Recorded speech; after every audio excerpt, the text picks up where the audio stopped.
좀 멀리 보는 거 아닌가. 이번 전당대회에 내가 이렇게 네거티브 하는 것이 당내 경선에 크게 도움이 안 되고 질 수 있다. 그렇지만 그보다 더 중요한 건 한동훈의 대책점에 누가 설 거냐. 뭐 오세훈도 있고 홍준표도 있고 다 있는 거지만 원희룡이 가장 믿을 수 있다. 이걸 어필하려고 하다 보니까 조금 이제 그 오버한 게 아닌가.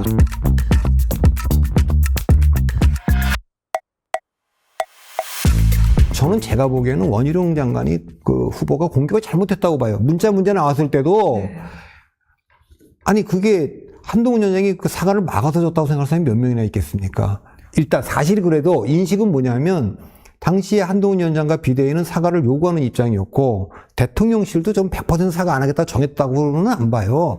사과할 의사도 좀 있고 안 할 의사가 좀 더 있는지 모르겠어요. 이게 역풍. 그러니까 그런 약간 그런 어려움 속에 있었을 텐데 제가 원희룡 후보라면 이렇게 물었을 것 같아요. 아니 한동훈 위원장이 그때 사과 요구한 건 뭐 다 안다.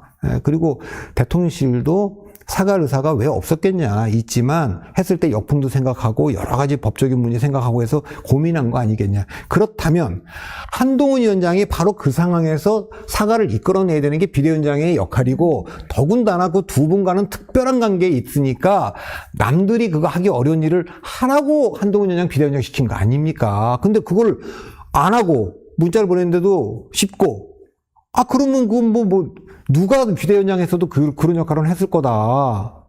그러니까 그런 상황에서 지금 대표가 되시면 그 곤란한 일을 대통령과 특별한 관계로 좀 풀어달라고 하는 건데 특별하게는커녕 지금 차별하시려고 선언까지 하셨으니까 관계가 더 나빠지게 생겼다 지금. 이제 그 지점을 파고 들어갔다면 당원들이 맞다 그거는 맞는 얘기다 이렇게 될 텐데 마치 그때 사과하려고 그랬는데 한동훈 위원장이 일십하는 밤에 사과 타이밍을 놓쳤다.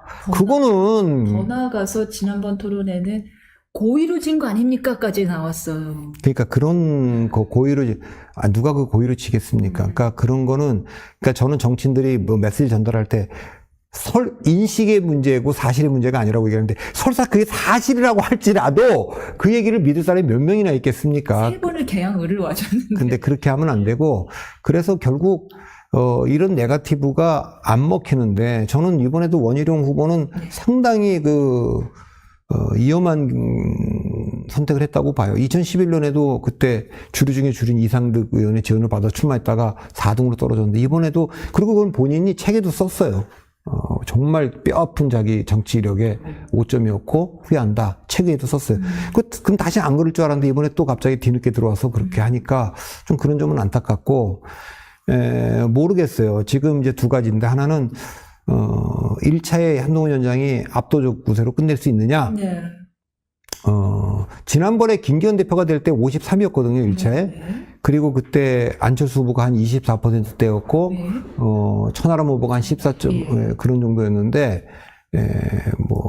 그때보다 좀 더 강세인 것 같아갖고, 1차에 끝낼 가능성이 좀 더 높아진 것 같고. 1차에 끝낼 것 같다. 만일에 2등 결선을 간다 그러면, 그러니까 오늘 유점에서 얘기해요. 제가 지난번 처음에 여론조사 나왔을 때는 결선 투표 가능성이 좀 더 있다고 봤는데, 최근에 흐름을 봐서는, 그래서 이번 주에도 그 토론회가 몇 번 있거든요. 네, 그걸 봐야 되겠습니다만, 현재 그렇고, 누가 결선을 만일 간다! 그럼 누가 2등 할 거냐? 또 지금 약간 오리무중인 것 같아요. 왜냐면 그동안에는 이제, 네. 근데 일반적으로는, 그 민심조사에서는 나경원 후보가 역전한 게 좀 나오지만, 당심이 80%이기 때문에 그 당심은 어떨지 모르겠어요. 그리고 원희룡 후보는 그 2등은 자신하는데, 본인은 2등도 자신하고 결선 가서 뒤집을 수 있다. 이렇게 보는데, 잘 모르겠습니다.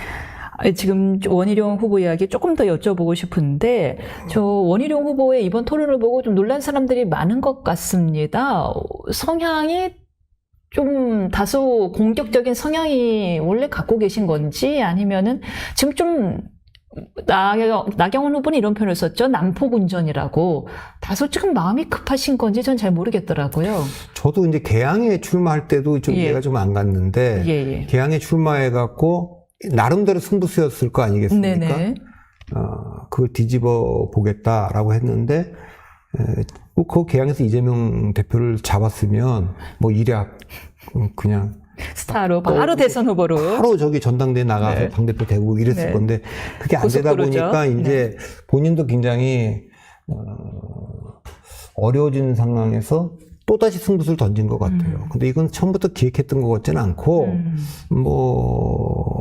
일반의 관측도 그렇지만 조금 밀려 나온 거 아니냐, 떠밀려 나온 거 아니냐, 이런 얘기가 좀 있는데, 그건 알 수가 없고요. 어쨌든 나온 거고, 나온 상에서 이런 정도 생각을 하는 것 같아요. 최근에, 홍준표 시장이나, 오세훈 시장이나, 또 원희룡 후보도, 제가 이거 2010년도하고 비슷한 상황이라고 보는 거는, 윤 대통령하고 최근에 이제 식사를 하면서 느낀 것 같아요.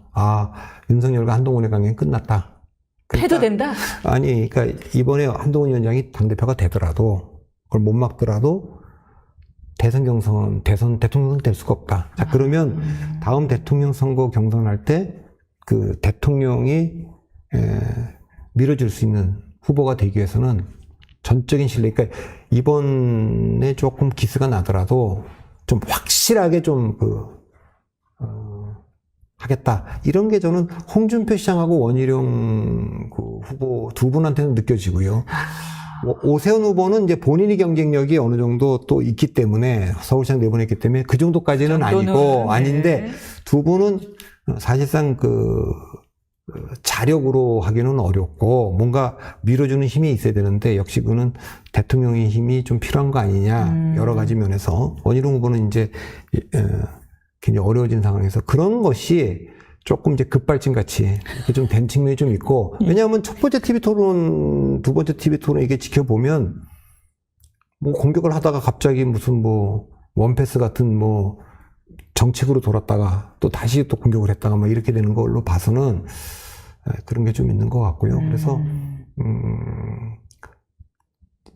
좀 멀리 보는 거 아닌가. 이번 전당대회에 내가 이렇게 네거티브 하는 것이 당내 경선에 크게 도움이 안 되고 질 수 있다. 그렇지만 그보다 더 중요한 건 한동훈의 대책점에 누가 설 거냐라고 할 때 오세훈도 있고 홍준표도 있고 다 있는 거지만 원희룡이 가장 믿을 수 있다. 이걸 어필하려고 하다 보니까 조금 이제 오버한 게 아닌가. 좀 오버했다. 근데 당원들한테는 그게 별로 좋게 받아들이지 않겠죠. 지금 딱 대표님 말씀이 굉장히 설득력이 있는 게 지금 막 원희룡 후보가 당원들에게 문자를 보냈는데 사람들이 묻습니다. 왜 저렇게 싸우냐? 원희룡 변했다. 원희룡 실망했다라는 얘기를 많이 듣고 있습니다. 실제 그 토론의 댓글에 이런 내용이 많더라고요. 당원들조차 실망했다는 이야기를 들었는데 여기에 대해서 이제 반응을 보여주는 건데 저도 당 대표로서의 비전과 정책을 말씀드리고 싶었으나 그러나 첫째, 특검에 동조하는 후보가 당대표가 되는 것만은 반드시 막아야 되는 절박감을 펼칠 수 없었습니다. 특검은 곧 탄핵이기 때문입니다. 결국은 이제 특검 이야기인 거예요. 그러니까 특검을 내가 막아야 된다. 특검을 온몸으로 막기 위하여 내가 다소 공격적으로 좀 그렇게 보일 수밖에 없었다라는 이야기를 하는 걸 보아하니 역시 약간 용산 바라긴 모습이 있는 거 아니냐라는 대표님의 말씀에 좀 더 그 추측이 맞는 거 아닌가 싶습니다. 특검은 국민의힘 입장에서는 정말 받아들이기 어려울 거예요. 그러니까 특검은 대통령도 뭐라 그랬냐면 특검 수사를 지켜보고 미진하면 내가 특검을 자청하겠다 이렇게 얘기한 거 아닙니까? 그래서 지금 민주당에서는 특검법은 지금 거부권에 지금 막혀 있고 돌아가봐야 재결 안 될 겁니다. 그 이제 김재섭 의원도 얘기를 했고 제3자 방식 얘기를 하지만 그거를 안 하고 지금 상설특검법은 하자 그러는데 사실 상설특검은 국회법 규칙에 추천도 중인데 이걸 바꿔서 야당이 좀 유리한 사람을 하자 그러는데 공수처가 사실상 상설특검 격입니다. 그러려고 만들었어요. 그거 만들어 놓은 게 공수처지. 분들이 만들어 놓은 거예요. 상설특검을 할 수 없으니까 그 공수처가 상설특검처럼 있는 거 아니에요. 그러니까 상설특검 해봤자 여당 유리한 인사들이 온다라고 그래서 공수처이기 때문에 공수처에서 지금 수사를 하고 있잖아요. 그것도 야당이 만들자고 해서 만들어 놓은 거고. 그래서 저는 그러기 때문에 상설특검은 조금 논리적으로 지금 공수처가 수사를 하기 때문에 잘 안 맞고 특검은 지금 국민의힘의 생각은 뭐냐면 제3자 추천 방식이든 뭐든 특검은 그거는 탄핵으로 갈기 위한 빌드업이고 누가 특검이 되든지 간에 그걸 찾아내려고 하는 거기 때문에 목표가 너무 뚜렷한 거다.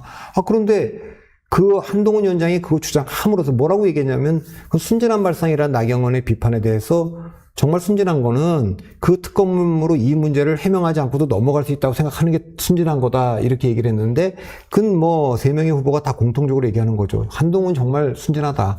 그러니까 우선 이게 되든 안 되든 순진하다. 네, 민주당의 특검에 정당성을 부여해 준 건 사실이잖아요. 아니, 한동훈도 지금 특검하자 그러는데 뭐 이렇게 된 거니까 그 점을 뭐 차라리 그냥 그런 점을 계속 공격을 했다면 그거는 조금 될 거예요. 그러니까 2015년부터 20년 동안 만나지도 않은 이모부 얘기를 꺼내서 이렇게 공격한 거는 좀 적절한 수단은 아닌 걸로. 저는 뭐 그 무슨 말인지 모르겠어요. 가족 중에 공천에 개입한 분이 있고 뭐 또 장인 또 이모부 가족 그리고 뭐 공천이라는 건 사실 뭐 사천이라고 볼 만한 여지가 어느 당에는 언제나 있는 겁니다. 그게 사실은 뭐 비례대표 공천이 4년 전에는 그냥 완전히 그 공심위도 다시 바뀌면서 그냥 완전히 새로 하기도 하고 막 이런 과정이 있고 그게 다 드러나진 않죠. 뭐 지역구 공천도 사실은 굉장히 뭐 객관적인 것처럼 하지만 그 주관이 뭐 개념에 들어가 있고 순대 만들기라면서요. 그렇게 해서 그거는 우리가 그걸 꺼내면 정말 그건 좀 어려운 건데 이제 그 얘기를 직접 얘기를 했고 그다음에 더 무서운 얘기는 뭐냐면 댓글팀 얘기입니다. 댓글팀이라고 하는 거는 이 문제 계속 이거는 이제 뭐 법적으로 문제가 되는 거예요. 그러니까 정치자금 문제, 공천 문제, 댓글 문제 이런 것들은 암암리에 그런 것들을 하겠거니 뭐 문제가 있겠거니 그러지만 아무도 얘기하지 않고 들어가는 거예요. 제가 옛날에 한 15년 전쯤에 칼럼 제목에 고전 포르노 정치자금이라는 그 칼럼을 썼어요.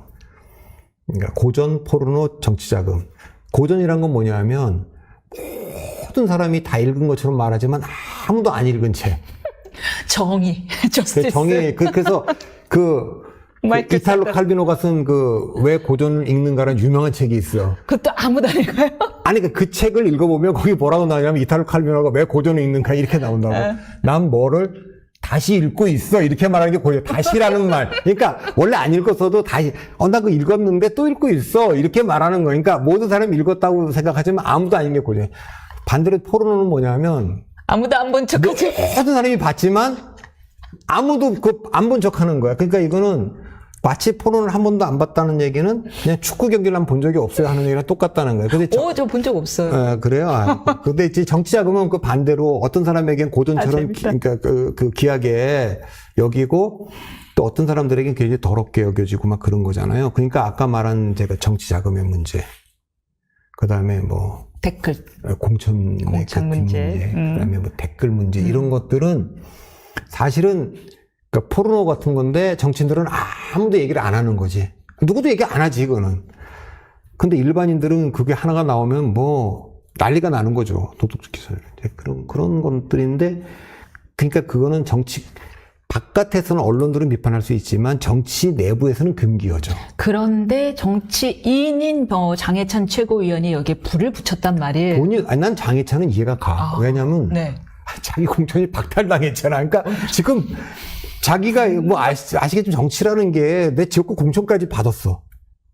근데 뭐 예전에 옛날 한 말로 날라갔어. 공천 취소가 됐어. 한없이 억울하겠지. 그리고 그 지역이라는 데가 수도권도 아니야. 내가 나가기만 하면 되는 거예요. 그러니까 나는 공천 확정되는 순간 당선이지, 당선. 상대 민주당 후보보다도 상당히 앞서가고 데미지도 별로 없어.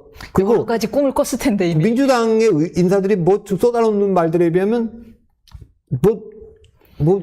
이제 각자 의견을 낼 수 있으나 그런데 이제 어쨌든 박탈됐. 그때 도태우 후보하고 두 분이 그렇게 됐기 때문에 그 개인적인 뭐 두 분 사이 또 그 전에 좀 잘 알고 지냈던 것 같아요. 그러니까 자기도 뭐 댓글팀 중에 일원이었고 이거 뭐 나도 사법 처리돼도 좋다 이렇게 얘기하면서까지 다 보면 이것도 제가 보기엔 좀 너무들 나간 거예요. 그러니까 이런 얘기는 뭐 제가 순진해서 그런데 아니 뭐 전화 녹취들을 갖다 요즘 다반사로들 그냥 까고 아니 뭐 그다음에 뭐 그 문자 같은 것도 말이죠. 그리고 이제 이런 일 내가 그럼 우리- 음습한 것에서 문습하게 뭘 한 것 같은 것도 당신하고 나하고 같이 하지 않았냐 그거. 야 이런 거는 정말 이제 대화를 어떻게 해야 돼요? 수화로만 해야 되나? 아니 이렇게 해도 녹음될 수 있어. 이거는 다 캡처돼. 이거 어떻게 해야 되는 거예요? 어떻게 돼? 저는 겁이 수화로 하고 많아갖고 싶은 난 거야. 그런 정치를 안 하는데 진짜 겁이 많아. 네, 잠깐 정치 말씀을 하셨는데 정치의 무서움 다시 한번 느끼고 있습니다. 20년 지기 눈에 넣지 않아도 아팠던 후배 관계가 이렇게까지도 나눠지고 개항에 와갖고는 그렇게 사이좋게 막 끌어안고 김치찜 먹고 뭐 이랬던 사이가 지금은 당신 일부러 진 거 아니야? 이렇게까지 나오고. 근데 제가 정치에 대한 요거는 정치대학이니까 예. 전 정치에 대한 두 가지 이미지가 있어요. 네. 정치는 어렵습니다.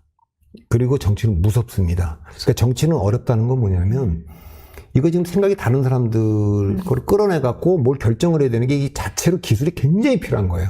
전략과 타협.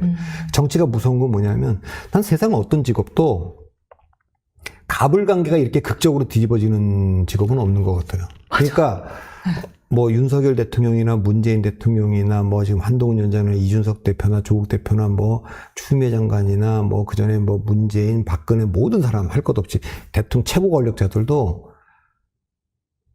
을의 경험을 다 하게 돼 있어요. 그리고 을의 경험을 할 때 참을 수 없는 모멸감을 다 받아요. 근데 어느 날 갑 중에 갑이 되는 거야. 그러면 뭐 이 칼춤이 대단하지 않겠습니까? 그러니까 그동안 받은 모욕감. 그러기 때문에 아니 어떤 것도 이렇게 갑을관계가 휙 뒤집어지는 경우는 없어요. 이렇게 극적으로. 그래서 적을 만들지 말아야 되는데 적을 또 안 만들 도리가 없잖아요. 그래서 출구 없는 사람들일수록 정치에 더 목을 매는 것 같아요. 어느 네. 순간 갑자기 갑이 되곤 하니까요. 잠깐 다시 전당대 이야기로 돌아오면 다른 후보 이야기도 해보겠습니다. 나경원 후보가 이렇게 조용히 양 후보가 싸우고 있는 와중에 슬그만 이렇게 줍줍줍줍 하는 모양새를 보여요. 한동훈 후보를 향해서 본인의 꿈만 쫓아가겠다는 건 모렴치하다라고 비판했고 당대표가 된다 이후에 대권에 도전을 하기 위해서 임기를 다 채우지 못할 거다 이런 지적을 하였습니다. 어떻게 좀 일리 있는 지적인가요? 이분이 처음엔 좀 억울했잖아요. 그러니까 한동훈 위원장의 대항마로 자기가 좀 나서보겠다 손들고 나왔는데 갑자기 이제 원희룡이 뒤늦게 나오는 바람에 어려워졌는데 그러면 뭐 반윤이 있고 친윤이 있는데 가운데 비윤이 됐잖아요. 근데 그게 아주 본인에게 도움이 된 것 같아요. 그러니까 중간자 효과라는 게 있어요. 중간자. 오히려 중간자 효과 딱 있으면 가운데 있으면은 나경원은 원희룡 후보보다는 좀 더 이렇게 합리적으로 비치고 그렇게 보여요 지금. 그러니까 약간 인기 없는 윤 대통령 거리를 좀 둔 것처럼 보이고 한동훈 위원장처럼 대통령과 또 아직 척을 질 것 같지는 않고 뭐 이러니까 이게 이제 득을 보는 게 하나 있고 또 하나는 승부수를 던진 게 처음에 출마 선언할 때 자기는 대권 포기 선언을 하고 나왔어요. 나는 안 나간다.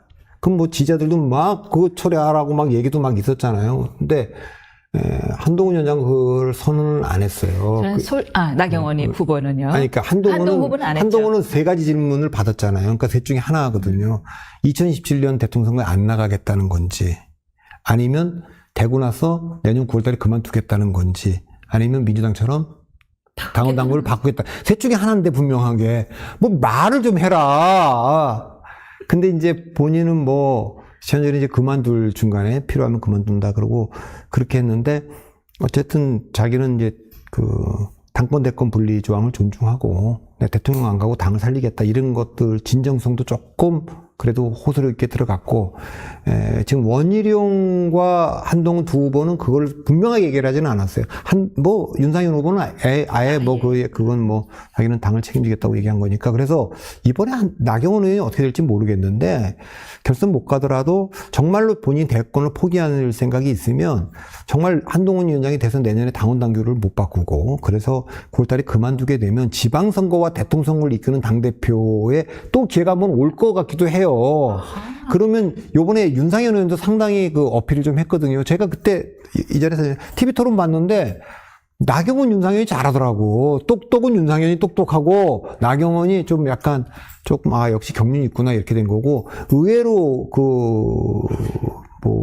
원희룡 후보가 좀 산탄조를 난사를 하시죠. 그렇게 했고 한동훈 위원장은 좀 그날 뭐 그러면 그 다 일일이 반박할 필요 없는데 이분 또 뭐 반박 강박 찍는 것처럼 다 그렇게 해갖고 예, 예.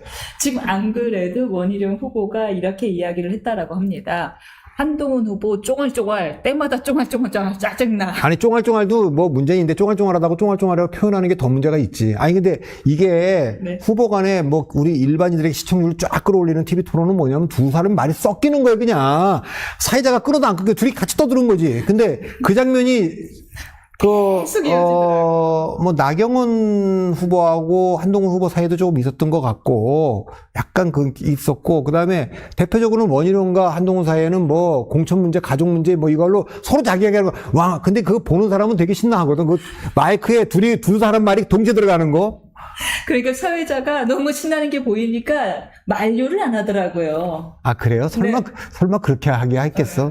전혀 만류를 안 하니까 보다 못해서 한동훈 후보가 제발 만류 좀 해달라라고 하고서 그다음 윤석열 후보를 참전시키더라고요. 아니 윤석열 후보 이렇게 근거 없이 이야기해도 됩니까? 라고 물어보니까 윤석열 후보 비난은 근거를 갖고 해야 된다고 생각합니다. 아, 근데 그날 윤석열 후보가 또 한동훈 편을 좀 들어줬죠. 네. 그 원희룡 후보한테 지금 말씀하신 그 이모 서기관 강모 변호사 다 직접 만나보시고 하시는 얘기냐라는 얘기도 하고 막 그랬죠. 하여튼 뭐 지금 제가 보기에는 근데 이런 상황이기 때문에 아까 말한 원희룡 후보가 이렇게 하는 거가 일반적으로는 이미지 다 나빠져 갖고 지금 뭐 유인태 전 국회 사무총장 쟤 왜 저렇게 망가졌냐 뭐 이런 얘기까지. 근데 그런 거가 무슨 뭐 전략이 있다면 정말 아까도 말한 대로 한동훈을 대통령이 밀진 않겠구나. 그런데 지금 가만히 두면 자기가 봤을 때 오세훈, 홍준표 다음 순서 아닙니까? 거기서도 뭐 첫 번째는 아닐 테니까